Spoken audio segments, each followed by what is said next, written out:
Bienvenidos a El Intercambio. Hoy, nos vamos a adentrar en el pensamiento económico de la antigüedad clásica. Vamos a explorar las ideas de figuras tan influyentes como Jenofonte, Platón, Aristóteles y también los romanos, mucho más prácticos, como Catón el Viejo y Terencio Varrón. Este diálogo, claro, surge de un análisis que hemos hecho del material de base sobre estos pensadores. Y la pregunta que va a guiar nuestra conversación es, digamos, esta. El enfoque principal de la economía en la antigüedad giraba más bien en torno a la ética, la justicia, la búsqueda de una sociedad armoniosa, o se inclinaba quizás más hacia la eficiencia práctica, la administración efectiva de recursos y, la productividad. Yo, por mi parte, defenderé la idea de que la preocupación principal era integrar la economía en un marco, ético y de bienestar colectivo. Y yo, voy a sostener que, aunque las consideraciones éticas existían, claro que sí, el legado más distintivo y quizá más influyente a largo plazo, sobre todo si pensamos en figuras como Jenofonte y los romanos, radica justamente en su énfasis en la gestión eficiente, la productividad y una administración, muy pragmática de los recursos. Argumentaré que ellos sentaron bases cruciales para principios de gestión que de hecho todavía resuenan hoy. Bueno, permíteme comenzar entonces exponiendo mi visión. Estoy convencida de que los grandes filósofos griegos, y pienso especialmente en Platón y Aristóteles, concebían la economía no como una esfera autónoma, sino como una actividad profundamente subordinada a fines superiores. La justicia social, la armonía de la polis, el bien común. A ver, si miramos La República de Platón, él propone una división del trabajo basada en las aptitudes naturales. Esto, claro, busca eficiencia, sí, pero su motivación fundamental, tal como él la plantea, es la justicia social. O sea, que cada ciudadano contribuya al todo según su capacidad inherente. Su propuesta, bastante radical para la época, de eliminar la propiedad privada para la clase de los guardianes. Para los guardianes, sí. Exacto. Tenía precisamente ese objetivo, evitar conflictos de interés y asegurar que las decisiones se tomaran siempre pensando en el bien colectivo, no en el beneficio personal. Autores como Salas Velasco, por ejemplo, han interpretado que Platón veía la economía esencialmente como un instrumento al servicio de la justicia social. Incluso se desprende de sus textos la idea de una necesaria intervención estatal para regular la economía, buscando una distribución más equitativa que garantizara una vida digna para todos. Investigaciones más recientes, como las de Cabrales y Sanz, también refuerzan esta lectura de Platón, enfatizando cómo la estructura económica que él proponía estaba diseñada para sostener un orden social justo. Entiendo perfectamente esa lectura, sobre todo si nos centramos, claro, en la filosofía más idealista de Platón. Es una visión potente, sin duda. Sin embargo, creo que si ampliamos un poco el foco, si miramos hacia otros pensadores clave, emerge una perspectiva distinta, quizás más terrenal, podríamos decir. Mi argumento se apoya en figuras como Jenofonte y, de forma muy evidente, en los romanos Catón y Varrón. Ellos nos ofrecen una visión mucho más pragmática, centrada directamente en la eficiencia operativa y en cómo administrar los recursos de manera, efectiva. Tomemos a Jenofonte y su O Economicus.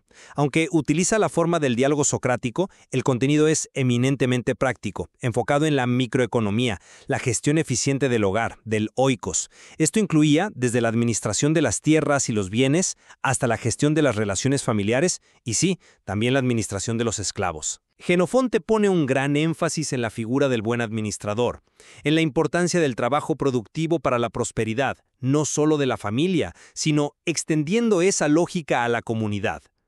Como bien señalan estudiosos como Salas Velasco, Jenofonte establece un vínculo claro entre la eficiencia doméstica y principios más amplios de productividad, sentando una base práctica que resulta fundamental. No es solo filosofía abstracta, es casi un manual de buena gestión. Acepto que Jenofonte introduce un elemento práctico importante. Aunque incluso él, como menciona Salas Velasco, no desligaba la economía de las relaciones humanas que la sustentan, lo cual tiene de alguna manera una dimensión ética implícita. Pero si avanzamos hacia Aristóteles, la perspectiva ética se vuelve aún más explícita y, diría yo, central. En su obra Política, Aristóteles no concibe la economía separada de la ética y la política.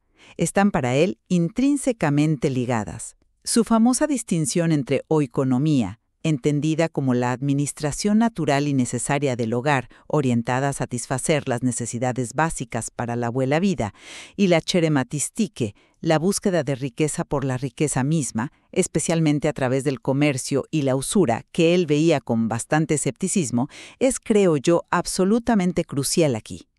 A diferencia de Platón, Aristóteles sí defiende la propiedad privada, pero, y esto es clave, insiste en que su uso debe ser ético. La propiedad debe estar orientada a las necesidades de la comunidad y al ejercicio de la virtud, no simplemente al enriquecimiento ilimitado.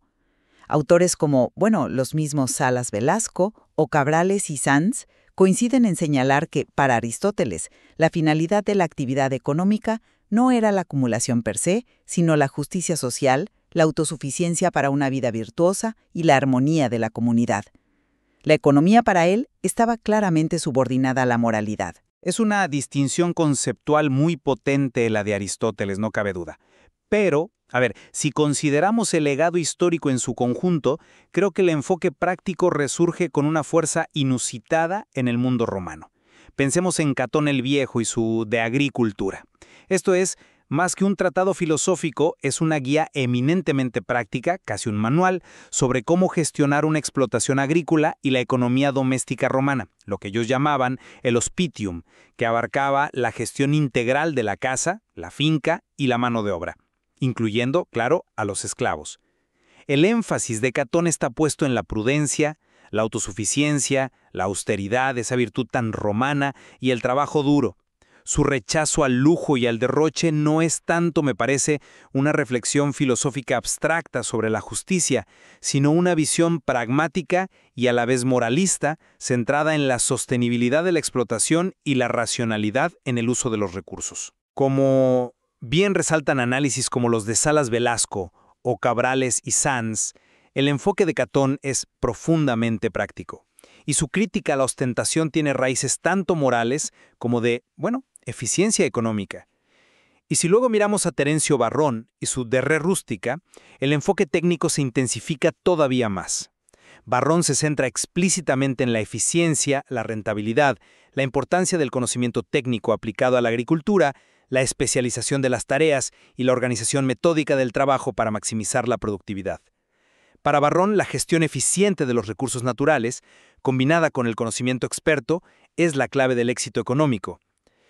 Ambos, Catón y Varrón, me parece, priorizan la gestión práctica y la productividad de una manera muy diferente al marco más abstracto y filosófico de Platón o incluso de Aristóteles. Es más, se podría argumentar, como sugieren algunos estudios, que Varrón anticipa ideas sobre la gestión de recursos y la organización eficiente del trabajo que luego, reaparecerán mucho después en la economía moderna. Muy bien, entremos entonces a discutir directamente algunos puntos donde nuestras perspectivas quizás divergen más claramente.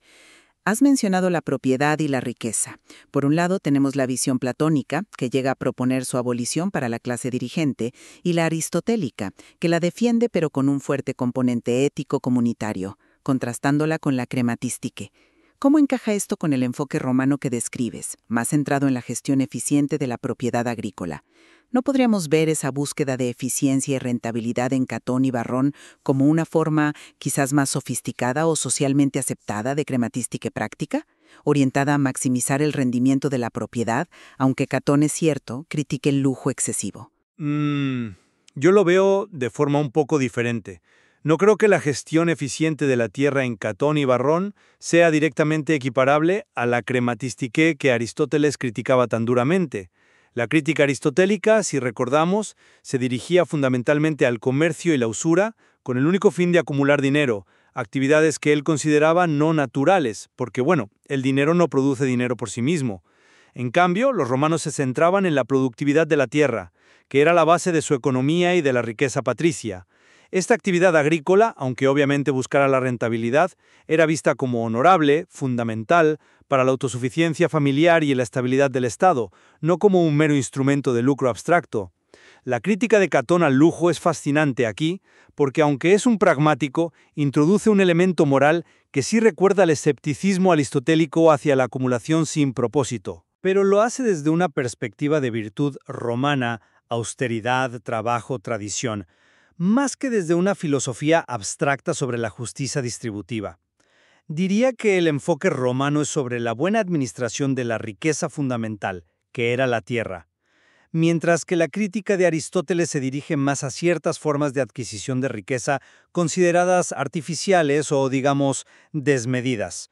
Son matices importantes, creo. Es una matización interesante, sí, la distinción entre la gestión de la riqueza existente y las formas de adquirirla. Esto nos lleva naturalmente a otro punto crucial. ¿Cuál era la finalidad última que estos pensadores atribuían a la actividad económica? Desde mi perspectiva, para Platón y Aristóteles, el objetivo era inequívocamente ético y social. La justicia, la virtud cívica, el buen orden de la polis. La economía era un medio necesario, sí, pero siempre un medio para alcanzar una vida buena y plena en comunidad. ¿No te parece que el énfasis en la prosperidad material, a través de la eficiencia y la buena administración, que tú destacas en Jenofonte y los romanos, representa un fin distinto, quizás uno más enfocado en la unidad productiva, sea la familia, el oikos o el latifundio, y potencialmente menos preocupado por la justicia a nivel de toda la polis, como en el ideal griego? No estoy tan seguro de que sean fines totalmente excluyentes, aunque reconozco que el énfasis es diferente, claro. Fíjate que Jenofonte, por ejemplo, sí vincula explícitamente la buena gestión del oikos con la estabilidad y el buen orden de la comunidad en general. Y en el caso de los romanos, Catón y Varrón, al promover una agricultura altamente productiva y eficientemente gestionada, no solo buscaban el beneficio individual del terrateniente, la autosuficiencia alimentaria y la fortaleza agrícola eran consideradas pilares fundamentales para la estabilidad y el poder de Roma misma. Una agricultura próspera sostenía al ejército y a la ciudad. Por lo tanto, la eficiencia y la prosperidad material, en su visión, sí contribuían al orden y al bienestar general, aunque el camino para lograrlo fuera la buena administración privada y la maximización de la producción, y no tanto la regulación estatal directa o la reflexión filosófica sobre la justicia distributiva abstracta como la que encontramos en Platón. Podríamos decir que buscaban un tipo de bien común a través de medios eminentemente prácticos y centrados en la producción eficiente de riqueza real, tangible. Entiendo el argumento de que la eficiencia podía verse como un medio para un fin mayor, como la estabilidad de Roma. Pero entonces, ¿cuál dirías tú que es la naturaleza fundamental del aporte de cada tradición? Por un lado tenemos los marcos filosóficos griegos, sobre todo de Platón y Aristóteles, que nos legaron preguntas trascendentales sobre la relación intrínseca entre economía, ética y política. Preguntas que, siguen vivas. Por otro lado, tenemos las guías mucho más prácticas, casi manuales técnicos, de Jenofonte y especialmente de los romanos. Si tuvieras que sopesar ambos legados, ¿cuál consideras que ha sido más influyente o quizás más perdurable en el largo plazo? Yo personalmente me inclinaría a pensar que las cuestiones éticas y estructurales planteadas por los griegos han resonado de manera continua a lo largo de la historia del pensamiento occidental y siguen siendo absolutamente centrales en los debates económicos de hoy. Comprendo perfectamente por qué valoras tanto la perdurabilidad de las preguntas filosóficas griegas. Son fundamentales, sin duda alguna. Sin embargo, creo que no deberíamos subestimar el impacto profundo y constante del enfoque práctico. Las enseñanzas de Jenofonte sobre la administración del hogar y sobre todo las detalladas guías de Catón y Varrón sobre gestión agrícola, aunque obviamente muy específicas a su contexto histórico y social, no olvidemos que era una economía agraria basada en gran medida en la esclavitud, establecen principios básicos de administración, de búsqueda de eficiencia, de especialización del trabajo, de organización racional de la producción y de gestión de recursos, que son, en esencia, la base de gran parte del pensamiento económico aplicado y de la administración de empresas que se desarrolló siglos después. Si bien la filosofía griega nos obliga a preguntarnos por el porqué y el para qué de la economía en términos éticos y sociales, estos otros pensadores se centraron de lleno en el cómo. Cómo lograr la prosperidad y la sustentabilidad a través de métodos concretos y una gestión racional. Podría argumentarse que este enfoque en la gestión práctica, aunque quizá menos visible en los grandes debates filosóficos de salón, ha tenido una influencia más directa, más tangible y continua en las prácticas económicas reales a lo largo de la historia. Es un legado quizá más silencioso, pero enormemente poderoso. Esto nos conecta directamente con la relevancia contemporánea de estas ideas antiguas. Aunque reconozco, por supuesto, la importancia vital de la eficiencia en cualquier sistema económico, ¿no crees que las preguntas éticas fundamentales sobre la distribución justa de la riqueza, sobre cuál es el propósito último de la actividad económica más allá de la mera acumulación, sobre el papel que debe jugar el Estado en la economía, cuestiones planteadas tan agudamente por Platón y Aristóteles, son las que tienen una resonancia más profunda y diría más urgente hoy en día? Vivimos en un mundo marcado por enormes desigualdades económicas, por debates intensos sobre los límites del capitalismo, la necesidad del bienestar social, la crisis ecológica. ¿No son esas preguntas griegas las que nos interpelan de manera más directa? Esas preguntas éticas son, sin duda alguna, cruciales y totalmente vigentes. Nadie podría alegarlo. Sin embargo, sostengo que los principios de gestión eficiente, de productividad, de innovación técnica, pensemos en el énfasis de Varrón en el conocimiento aplicado a la agricultura, y de pragmatismo que encontramos en Jenofonte, Catón y Varrón, son igualmente vitales en la práctica diaria de cualquier economía moderna, sea cual sea su sistema político-social. La necesidad de administrar recursos escasos de la manera más eficiente posible, de organizar el trabajo para que sea productivo, de tomar decisiones racionales basadas en el conocimiento técnico. Todo eso sigue siendo absolutamente fundamental para la supervivencia y el progreso.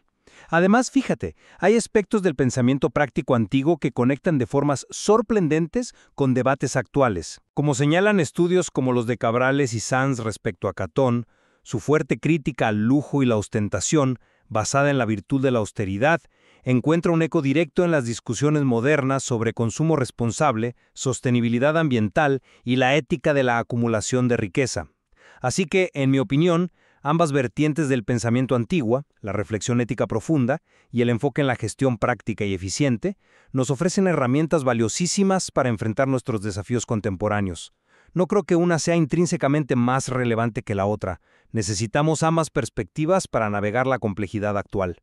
Bueno, para resumir mi postura, a la luz de este interesante intercambio, sigo pensando que la contribución más distintiva y quizás más profunda del pensamiento antiguo sobre la economía, especialmente la que proviene de los filósofos griegos como Platón y Aristóteles, fue su esfuerzo pionero por encuadrar la actividad económica dentro de un marco ético y político más amplio. Su visión de la economía como un instrumento al servicio de fines superiores, la justicia, la armonía social, el bien común, sentó las bases para una reflexión crítica sobre los fines últimos de la economía, una reflexión que sigue siendo esencial y que, ha nutrido el debate intelectual durante siglos. Y yo, para concluir mi perspectiva, reafirmo que, sin negar en absoluto la innegable dimensión ética presente en el pensamiento antiguo, el énfasis en la eficiencia práctica, la administración meticulosa de los recursos, la búsqueda de la productividad a través de la organización y el conocimiento técnico, tan evidente en Jenofonte y sobre todo en los pragmáticos romanos Catón y Varrón, constituye un legado igualmente fundamental, quizás incluso más directamente influyente en el desarrollo posterior de la economía aplicada y las ciencias de la gestión. Estos pensadores nos enseñaron a pensar de forma sistemática en el cómo alcanzar la prosperidad material a través de la organización racional y la eficiencia, un enfoque que es al final imprescindible en cualquier sociedad. Queda claro entonces que el pensamiento económico en la antigüedad era mucho más rico y complejo de lo que a veces suponemos.